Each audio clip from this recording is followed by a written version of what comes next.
So, story is, my dumbass found his way out into the middle of the street and got hit by Truxon. I'm now stuck in another world because some god decided to see fit that I am going to be this world's hero.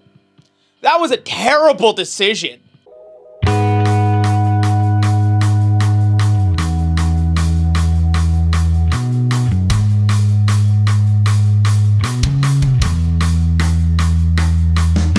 Hello and welcome back everyone to Ask Shienpai, where I, Yaro Shien, ask you guys to ask me questions, and this month, I asked you guys a very specific question because this is one that has been brought up before. I introduced you guys to the idea that what if I was in another world, or to ask me Isekai questions. And so you guys, undisappointingly, decided to send me your questions. So thank you guys, and let's jump into it. Yaro, are you watching this season's Rise of the Shield Hero? I'm enjoying it, but would prefer some more shield bashing. Now, as a LARPer, and as somebody that has done many a shield bashing, I would actually say yes, I wish that there was a bit more shield bashing in Rise of the Shield Hero. The anime itself has definitely turned into one of the more interesting anime this season, and actually I'm really looking forward to what comes along next. If you guys actually want to hear some amazing thoughts, I suggest watching Nux Taku's newest video on Rise of the Shield Hero. It is absolutely amazing.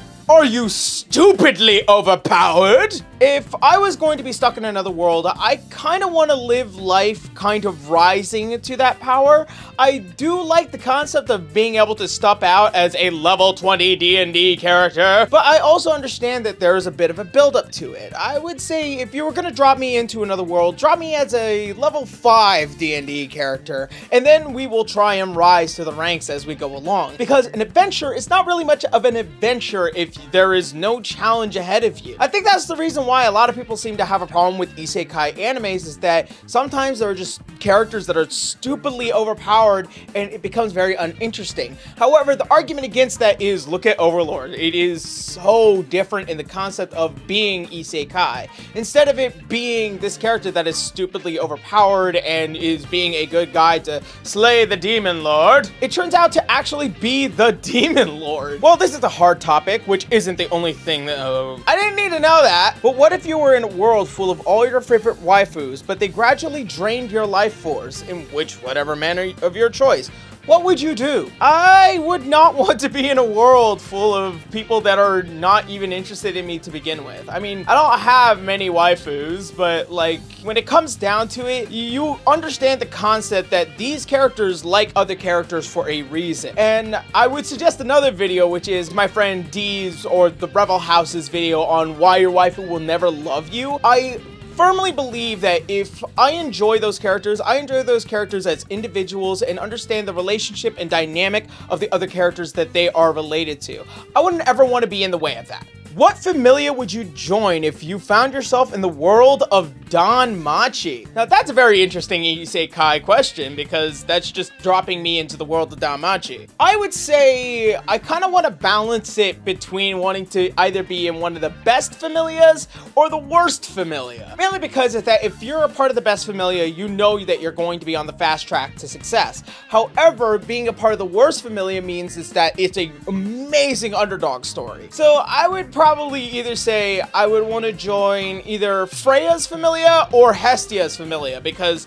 those two dynamics are very, very wide. Also, I get the chance to hang out with Bell, and he's a good boy. Would you rather be in the world of Konosuba or the world of ReZero? Okay, so there's a lot that they both have a lot in common. Konosuba, I believe that if you're going to go into the world of Konosuba, you'll go in knowing full well that you're going to be surrounded by 4 of the biggest fucking idiots in all the land. But if you go into the world of ReZero, you know that there's probably an 80% chance you are going to fucking die. Honestly, I think you would get more of the adventure experience out of Konosuba, but I also believe that there's a lot of the political interests. I think there is a lot of that whole aspect of mystery and trying to solve things that you haven't been able to solve yet in Re:Zero. So if I was going to be able to say it, I would want to join Konosuba simply for the chance of having an adventure, like, and then also hopefully maybe turning everything around so that things are not as stupid as before. But you know, I'm new. You actually got a TV for a head? Blacked out there for a fucking second. I don't know what happened. Would you prefer to be transported into a medieval RPG Isekai world or a futuristic sci-fi one? I think that the concept of going to another place, especially if it's not on planet Earth, I think that is extremely interesting. But I think I've had enough of magic. I think I've had enough of the whole fantasy genre. I'm very interested in the idea of something futuristic. I really like the idea of the sci-fi. Considering that, especially from my last video, I had talked about the concept of moving away from fantasy in order to fix Isekai as is. Being in another world has a million options, and always sticking with fantasy has become something that I'm really getting tired of. I want to see more worlds. I want to see more sci-fi, more Western, more things that remove us from the field of fantasy. How fast do you think it would take you to be very lucky or unlucky? My life is already a fucking shambling mess, but I also believe that luck is just something that comes along the way. Most of the time, you do a lot of stumbling before you finally get to walk, and then by the time you're walking, you learn how to run. I don't know how fast luck comes along, but it does come along for everyone. Arier Games asks, do you know any sci-fi based isekai? I would probably say Saga of Tanya the Evil, but it does concern magic, but it's not fantasy. I think Saga of Tanya the Evil might be the closest thing that I can imagine, but I wouldn't call it that for what it is. As far as I know, any other sci-fi in another world's kind of genre is not familiar with me. If you were reincarnated in another world as a normally non-sentient object, what would you be reincarnated as? Like a vending machine or a hot spring? A sword! Magical swords exist, especially in D&D. Usually whenever you put a soul into an object, it usually comes with a lot of very interesting properties. So I think that would be very interesting to see where my life would go from there on out. Would you rather be loved by all or feared by some? I mean, I'd rather be loved by all. If you're feared by some, do you get to choose who the some are? You don't want to make enemies in a way that could possibly endanger your life. Why would I do that? I'd rather be loved by all. It leads to a lot more of an easier life, I swear to God. In another world, is it really wrong of me to think Lily is very thick? That would land me in my personal jail cell? I fucking hope so. If you found yourself in a fantasy world, what class would you be? Knight, rogue, mage, etc.? It could be an existing one or an entirely new class you make up. I've always enjoyed the concept of dragons, and I've said this before in videos, but I really like dragons. They're the coolest beasts, they are the coolest fantasy creature ever, and I would love to be this dragon knight kind of deal. A dragon has chosen me to be its champion, and as I level up and grow through the ranks, I gain more draconic powers. That'd be really cool to me. What is your ideal other world? One where there's an overwhelming evil and you have to stop it as its high-sung hero? Or one where you are just another face in the crowd unintentionally stopping said evil just by being a friend? I like the concept of being a high-sung hero, but I think that's also something that you kind of have to work up towards. I mean, as much as I would also like to defeat the evil, I'm not sure what the dynamic of that evil is. If it's very much set in their ways, like I'm just here to destroy things, or one is very unsure because of the path that they have been forced down upon. If something can be redeemed, then try to redeem it, as long as they haven't really gone out of their fucking way. But I will also just say that I like the concept of trying to befriend the evil to stop the evil, but I also believe that if the evil cannot be redeemed, if it cannot be solved, then fortunately, as the hero, I have to actually go out and slay the evil. If you were a god, what kind of world would you send someone? I don't feel like I would have the sense of cruelty or tale if it was mostly for people that are very unfortunate in a situation where they just ended up dying and they were way too young to be dealing with this shit, and I was just all like, you wanna know what? Here's a world, try not to die this time. However, I also firmly believe that if there's just a shithead on his fucking way up, I would just rather just send him to, like, the world of Tanya the Evil and make him one of the grunts. If you could choose an isekai world to be stuck in, and you would be the main character, which one would you choose? Closer towards the Shield Hero, or be Ainz Algon in Overlord.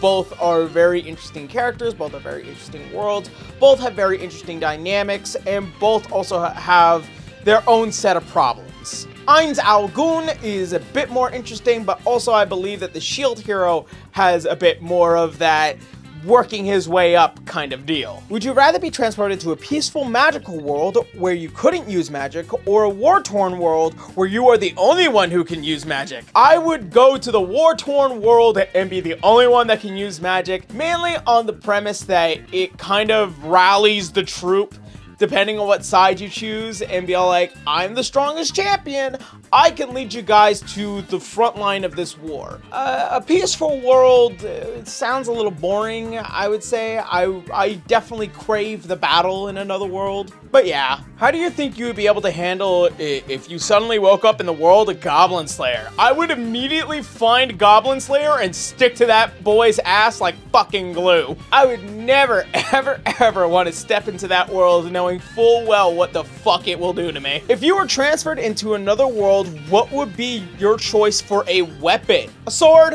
A pretty hefty one as well, because, you know, like a falchion, even. One of those really interesting weapons that you just take along with you and, you know, people just recognize you based off of that weapon. If you were sent into ReZero, how many deaths would it take for you to realize what was going on?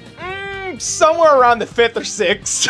I'm not extremely bright, I hope you guys understand that, but also I very much recognize that if I'm dying, I wouldn't be able to recognize the fact that I was dying until somewhere along the 4th or 5th death, because then I'd be all like, okay, this isn't deja vu, this is just me dying and reincarnating back to a save point. Ooh. Man, oh man, I'd be stupid in that world. Alrighty, this was relatively interesting. You guys got to ask me some pretty interesting questions about being in another world.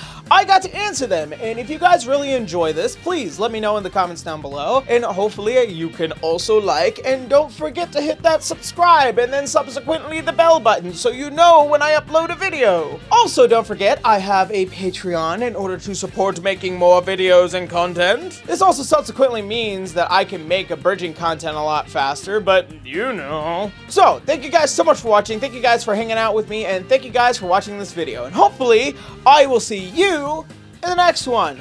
Laters!